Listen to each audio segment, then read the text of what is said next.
इस कंपनी के एम्प्लॉय को दिन में 24 घंटे काम करना पड़ता है। जब भी उन्हें थकान महसूस होती है तो उनके लीडर उन्हें एक खास एलिवेटर में भेज देते हैं।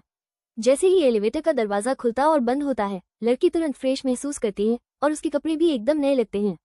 उसके लिए और भी हैरानी की बात यह है कि हर बार जब वो शुक्रवार को काम से छुट्टी लेकर एलिवेटर में जाती है तो वह अचानक सोमवार के काम के घंटों में आ जाती है। हालांकि उसने कभी छुट्टियों का मजा नहीं लिया, लेकिन उसका शरीर कभी टूटा नहीं। 1 महीने काम करने के बाद भी वो अभी भी एनर्जी से भरपूर महसूस करती है। इस बिगड़ी हुई कंपनी में आने के बाद से हेली ने अनगिनत बार छोड़ने की कोशिश की, लेकिन हर बार जब वो कॉरिडोर के आखिर में दरवाजा खोलती थी तो उसे अगले ही पल वापस वहीं भेज दिया जाता था जहां वो थी। एक दिन वो आखिरकार अपने बॉस मार्क से यह पूछे बिना नहीं रह सकी कि कंपनी कैसे छोड़नी है। उसके कलीग ये सुनकर बहुत हैरान हुए, क्योंकि किसी ने भी कभी रिजाइन करने के बारे में सोचने की हिम्मत नहीं की थी। पता चला कि कंपनी में शामिल होने से पहले सभी एम्प्लॉय ब्रेन कॉन्शियसनेस सेपरेशन से गुजरे थे।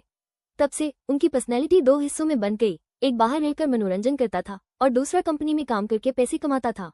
हालांकि दोनों पर्सनैलिटी एक ही शरीर शेयर करती हैं, लेकिन उनकी यादें एक दूसरे से अलग होती हैं। क्योंकि हेली अब अपनी वर्क पर्सनैलिटी में है, उसे लगता है कि उसके साथ कभी धोखा नहीं हुआ। एक बार जब वो इस्तीफा देकर चली जाएगी तो उसकी वर्क पर्सनैलिटी मिट जाएगी, जिसका मतलब है कि अभी की उसकी पर्सनैलिटी सीधी गायब हो जाएगी।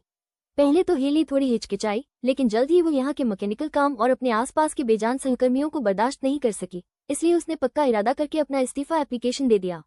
उम्मीद नहीं थी कि अगले ही दिन उसे अप्रूवल